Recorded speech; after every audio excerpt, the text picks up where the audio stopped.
नमस्कार दोस्तों। एक कहावत है कि हेल्दी फूड से ही हेल्दी शरीर का निर्माण होता है और हेल्दी शरीर में ही हेल्दी ब्रेन का निवास होता है। और ऐसे व्यक्ति जिनका शरीर हेल्दी है और जिनका मस्तिष्क हेल्दी है, वो एक अच्छे समाज का निर्माण करते हैं। तो आज बेसिकली हम लोग जो बात करने वाले हैं, वो भोजन के ही बारे में बात करेंगे। अगर आपसे यह कह दिया जाए कि आप जो भोजन करते हैं या जो सब्जियां बाजारों से खरीद के लाते हैं, जो तेल आप बोतल बंद तेल का यूज करते हैं, क्या वह पूरा का पूरा प्योर है? तो आप कहिएगा कि नहीं, ऐसा केवल कुछ ही लोग होंगे जो जो सरसों को पेरवाते हैं और फिर वहां से जो तेल मिलता है उसी का यूज करते हैं।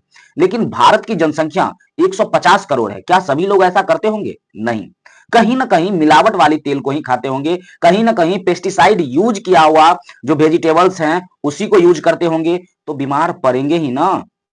आज बात हम लोग करेंगे, क्या रासायनिक उद्योगों को हरितीकरण करना सही है या फिर नहीं। अब बात करते हैं कि भारत के अंदर हर एक साल फूड पॉइजनिंग से कितने लोग मारे जाते हैं। जब भोजन एक बहुत बड़ा मानव का एक बहुत बड़ा चीज होता है भोजन, और ये बेसिक नीड होता है हम लोग का, भोजन कपड़ा और मकान, ये बेसिक नीड है। अगर भोजन ही अगर अच्छे नहीं मिलेंगे तो क्या हम लोग का जो एवरेज है लाइफ का, क्या ये घटेगा या बढ़ेगा? घट जाएगी। कहीं पे लोग 100 साल जिंदा रहते थे, अब 60 से 70 जाते जाते निकल लेते हैं। हर साल भारत में लगभग 15.73 लाख लोग फूड पॉइजनिंग से मर जाते हैं। सोचिए कि ये फूड पॉइजनिंग भारत के अंदर कितनी बड़ी समस्या है। क्या यह केवल भारत में ही है? नहीं मेरे दोस्त, ये केवल भारत में ही नहीं है। ये अगर पूरे वर्ल्ड में देखा जाए तो भोजन वाली जो समस्या है, फूड पॉइजनिंग वाली जो समस्या है, ये पूरे वर्ल्ड में देखने के लिए मिलता है। हम आपको WHO का जो 2024 का जो स्टेटमेंट था फूड पॉइजनिंग पे, वो भी सुनाएंगे। अगर हर साल अगर बात करें तो 60 करोड़ लोग फूड पॉइजनिंग के कारण बीमार पड़ जाते हैं। 60 करोड़ लोग केवल खाने के वजह से, या तो उसको सही से खाना नहीं मिल पाता है, या खाने में जो सब्जी लाते हैं उसमें इतना ना पेस्टिसाइड यूज किया रहता है कि फिर भी वो बीमार पड़ जाते हैं। अलग अलग तरह के तमाम बीमारी उनको हो जाते हैं। भारत में फूड पॉइजनिंग से होने वाली मौतों की संख्या जो है दुनिया में सबसे ज्यादा है। और सबसे ज्यादा गंभीर समस्या उस बच्चे को है जिनका उम्र 5 साल या 5 साल से कम है। फूड पॉइजनिंग का खतरा उनमें सबसे ज्यादा है। केवल खाना सही नहीं, आप दूषित पानी भी तो पीते हैं, आप हाइजीन वाली समस्या में भी तो हैं। अब खाना बनाते हैं, गांव घर में क्या होता है, खाना बनता है लेकिन ढक नहीं पाता है, वो खाना को ढकता नहीं है और खाना पे मक्खी बैठ जाता है, वही मक्खी गंदगी वाली जगह पे भी बैठती है। तो अवेयर होना भी पड़ेगा लोगों को, साफ खाना साफ पानी चाहिए, लोगों को हाइजीन रहना पड़ेगा। फूड पॉइजनिंग से बचने का साफ सुथरा रहना बहुत ज्यादा जरूरी है। खाद्य पदार्थों को आप एकदम नीट एंड क्लीन यूज कीजिए ताकि आप अपने लाइफ एवरेज को बचा सके। आप देखिए यहाँ पे जो डाटा दिया हुआ है, कि ये डाटा हम आपको अभी बोल के सुनाए हैं, लगभग 60 करोड़ लोग जो है फूड पॉइजनिंग से बीमार पड़ते हैं, ये भी बताए हैं। ये एग्जाम पॉइंट ऑफ व्यू से भी ये सब बहुत ही इंपॉर्टेंट है। ऐसा नहीं है कि हम कुछ भी डाल दिए हैं, सारा का सारा डाटा मैंने WHO के या फिर न्यूज पेपर से लेके यहां पे रखा है। अब WHO का क्या स्टेटमेंट था वो सुनाते हैं। देखिए WHO का जो 2024 का जो रिपोर्ट था उसमें क्या दिया हुआ है कि an estimated 600 million, almost 1 in 10 people in the world fall ill after eating contaminated food. मतलब 10 में से 1 लोग बीमार पड़ते हैं। किसके वजह से? खाने के वजह से, खराब खाने के वजह से। नहीं, और सुनिए, इतना ही नहीं है, और है, इतने लोग प्रत्येक साल मरते भी हैं। प्रत्येक साल इतने लोग मर भी जाते हैं। किसके वजह से? खाने के वजह से। अच्छा से खाना नहीं मिल पाया उसको, इसके वजह से वो मरते हैं। लाखों करोड़ों रुपया हम लोग प्रोडक्टिविटी पे खर्च करते हैं, मेडिकल पे खर्च करते हैं, फिर भी लाइफ बच क्यों नहीं पाती है? क्योंकि खाना हम लोग खराब यूज करते हैं, अनसेफ फूड यूज करते हैं। और ये ज्यादातर दिक्कत कहां पे है? मिडिल इनकम कंट्री जो है वहां पे ज्यादातर दिक्कत है। जो कंट्री कम कमाता है, जहां पे पर कैपिटल इनकम कम है, वहां पे ये दिक्कत सबसे ज्यादा है। वहां पे सेफ वाटर नहीं मिलता है पीने के लिए। ये तो हम बताए आपको कि इस फूड पॉइजनिंग से सबसे ज्यादा दिक्कत किसको है? वो बच्चा है जिसका एज जो है अंडर 5 इयर्स है, वो 40% में आता है। और लगभग लगभग इतने लोग का डेथ भी होता है प्रत्येक साल का। ये डाटा, ये 2024 का डब्ल्यूएचओ का डाटा दिया हुआ था। डब्ल्यूएचओ, वर्ल्ड हेल्थ ऑर्गेनाइजेशन, ये दिया था डाटा। ये फूड पॉइजनिंग पे ये डाटा दिया हुआ था डब्ल्यूएचओ का। हम लोग को ध्यान देना ही पड़ेगा। अब सिंपल सा बात है, अगर इतना सारा प्रॉब्लम है फूड पॉइजनिंग पे, तो सिंपल सा हम लोग अपने खेतों में जो खाना उगाते हैं, जो सब्जियां उगाते हैं, उसको क्यों नहीं लाते हैं? क्या आज पढ़े लिखे लोग खेती नहीं कर सकते हैं? और अच्छे से कर सकते हैं। वो जहां पे अनएजुकेटेड किसान से हम लोग, या कुछ किसान पढ़े लिखे भी हैं, उनसे जब इतने सारे डिमांड भारत के फुलफिल हो रहे हैं, तो क्या पढ़े लिखे लोग खेती बाड़ी नहीं कर सकते हैं? अगर खेती बाड़ी नहीं करेंगे तो क्या पैसे खाएंगे वो? अगर गेहूं नहीं उगाएंगे, चावल नहीं उगाएंगे, सब्जियां नहीं उगाएंगे, तो क्या पैसे खा के रहेंगे वो? नहीं। अब बात क्या है कि इतने सारे पेस्टिसाइड का यूज क्यों किया जाता है खेतों में? इतने सारे उर्वरक जो खाद है, जैसे कि डीएपी हो गया, पोटास हो गया, इससे लैंड की जो फर्टिलिटी है वो भी तो कम होती है। खेत जो है वो उत्सर बनते हुए जा रहा है, खराब हो रहा है। किसान वहां पे खेती नहीं करेगा, कर सकता अगर इतने सारे अगर उर्वरक का यूज किया, तो आने वाले समय में इसका भी प्रॉब्लम आपको देखना पड़ेगा। तो बात है क्या कि कभी वार्नर साहब बताए थे 1998 में, वार्नर साहब कहे थे कि जितने भी रासायनिक उद्योग है ना, उस सब में हरितीकरण करने की आवश्यकता है। ऐसे मटेरियल का यूज कीजिए जो क्या हो, रिन्यूएबल हो, नवीकरणीय चीजों का यूज करने के लिए कहे थे। उनका 12 को सिद्धांत दिया हुआ था, और उस सिद्धांत को आज हम लोग भूल चुके हैं। देखिए ये जो डाटा है, ये पेपर का डाटा है, ये हम आपको दिखाते हैं। क्या कह रहा है वो बताते हैं। आप चाहे जो भी शब्द इस्तेमाल कर लीजिए पर्यावरण से संबंधित, खतरों को कम करने या खत्म करने का साझा लक्ष्य हमें हरित रसायन की ओर ही इंगित करेगी। आप भले जो भी शब्द यूज कर लीजिए, अगर हम चाहते हैं कि पर्यावरण का सही से इस्तेमाल करें, तो एक ही और हमारा इशारा होगा, वो होगा हरित रसायन। हमारे ग्रह के गर्म होने पर बढ़ती चिंताओं ने हरित और टिकाऊ शब्द को लोग प्रिय बना दिया है। हरित होने का मतलब क्या है? हरित होने का मतलब पर्यावरण को होने वाले नुकसानों को कम करने के लिए कदम उठाना, जैसे पर्यावरण के अनुकूल प्रथाओं को अपनाना जो इन्वायरमेंट के अकॉर्डिंग हो। स्थिरता का लक्ष्य ऐसे बदलाव लाना जो पर्यावरण संबंधित चिंताओं को क्या करता है, आर्थिक वास्तविकता के साथ संतुलित करे। बहुत ज्यादा माइनिंग करेंगे तो दिक्कत आएगी ना।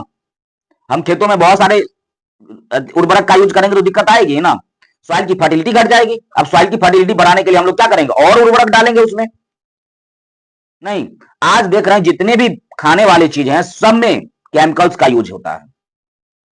और लोग किधर जा रहा है, तो जो आधुनिक तरीके से, पुराने तरीके से, जो पहले के जमाने में जो खेतों में डाल करके, जैसे गोबर हो गया, ये सब डाल के जो फसल उगाए जाते थे, उस तरीके से खाना पसंद करते हैं। उस तरीके से जो उपजा के जो मिलता है उससे को खाना पसंद करते हैं। प्योरिटी की तरफ जा रहे हैं नहीं। और लेकिन ये भारत के सभी लोग नहीं कर रहे, कुछ ही लोग कर रहे हैं, क्योंकि इसमें टाइम अधिक लगता है और पैसे भी। अब आगे की बात करते हैं। आप चाहे जो भी शब्द इस्तेमाल करें, पर्यावरण के खतरों को कम करने या खत्म करने का साझा लक्ष्य हमें हरित रसायन की ओर ही ले जाएगा, प्रदूषण को दूर ले जाता है। 1998 में पॉल एनास्टॉस और जॉन वार्नर के द्वारा प्रस्तुत हरित रसायन के 12 सिद्धांत बताए हुए हैं। अभी आपको बुनियादी बातों को ध्यान केंद्रित करते हैं, जैसे कि रासायनिक प्रक्रियाओं में सुरक्षित विलायक, ऐसे चीज मिलाइए जो सुरक्षित हो, और अभिकर्मकों को अपनाना, ऊर्जा कुशल तरीके डिजाइन करना जो सुरक्षित हो, सुरक्षित रसायन, ठीक है, जो यथासंभव गैर विषैले होते हैं और पर्यावरण में बहुत लंबे समय तक नहीं रहते हैं, और अपशिष्ट को रोकना, ये सब शामिल है इसमें। अब देखिए, आप कह रहे होंगे क्या क्या हम उद्योग के वर्गीकरण के बारे में बता रहे हैं? नहीं, ये उद्योग का वर्गीकरण अगर आपको देखना है तो ये देख सकते हैं। उद्योग का वर्गीकरण, हम उद्योग का वर्गीकरण नहीं कर रहे हैं, हम हरित के बारे में बात कर रहे हैं कि हमको चाहिए ग्रीन, जिसमें पेड़ पौधा आए, हम एनवायरमेंट का नुकसान नहीं चाहते हैं किसी भी कंडीशन में। पॉपुलेशन बढ़ा है तो उसको आप अलग तरीके से सॉल्व कीजिए। बहुत सारे रिवॉल्यूशन हुए, ग्रीन रिवॉल्यूशन हुआ ताकि प्रोडक्शन बढ़ाए, लेकिन अभी इतने ने सारे पेस्टिसाइड यूज हो रहे हैं खेतों में फसलों को पकाने के लिए, बचाने के लिए, कि हम लोग परेशान हो गए। जो लाइफ एवरेज था हम लोग का वो घट गया। अगर इस सब पे बात किए तो हम लोग का लाइफ एवरेज और भी नीचे चला जाएगा, तमाम बीमारी से पीड़ित हो जाएंगे। आगे की बात देखिए, रासायनिक उद्योगों का हरितीकरण क्या होता है? अभी आप इतना देर से सुन रहे थे कि हरितीकरण कीजिए, हरितीकरण क्या होता है? हरितीकरण रासायनिक उद्योगों का हरितीकरण का महत्वपूर्ण प्रक्रिया है। यह एक महत्वपूर्ण प्रक्रिया है जो पर्यावरण पर नकारात्मक प्रभावों को क्या करता है? कम करने और अधिक टिकाऊ भविष्य की ओर बढ़ने में मदद करती है। भविष्य भी खतरे में है हम लोग का। ऐसा नहीं कि अगर इस सब पे बात नहीं किया जाए, अगर पर्यावरण पे बात नहीं किया जाए तो इस पर इन्वायरमेंट पे नकारात्मक प्रभाव पड़ेगा, और नकारात्मक प्रभाव पड़ेगा तो क्या हम लोग का जो भविष्य है ये टिकाऊ होगा? नहीं। इसलिए रासायनिक उद्योगों में हरितीकरण की आवश्यकता है ताकि हमारा भविष्य टिकाऊ हो। इनमें रसायनों के उत्पादन और उपयोगों के पारंपरिक तरीकों को बदलना और पर्यावरण के अनुकूल कम हानिकारक विकल्पों को अपनाना शामिल होता है जो कम हानिकारक हो। अब बताइए, इसका कुछ ना कुछ तो लाभ होगा ही। इसका लाभ देखते हैं, लाभ क्या है?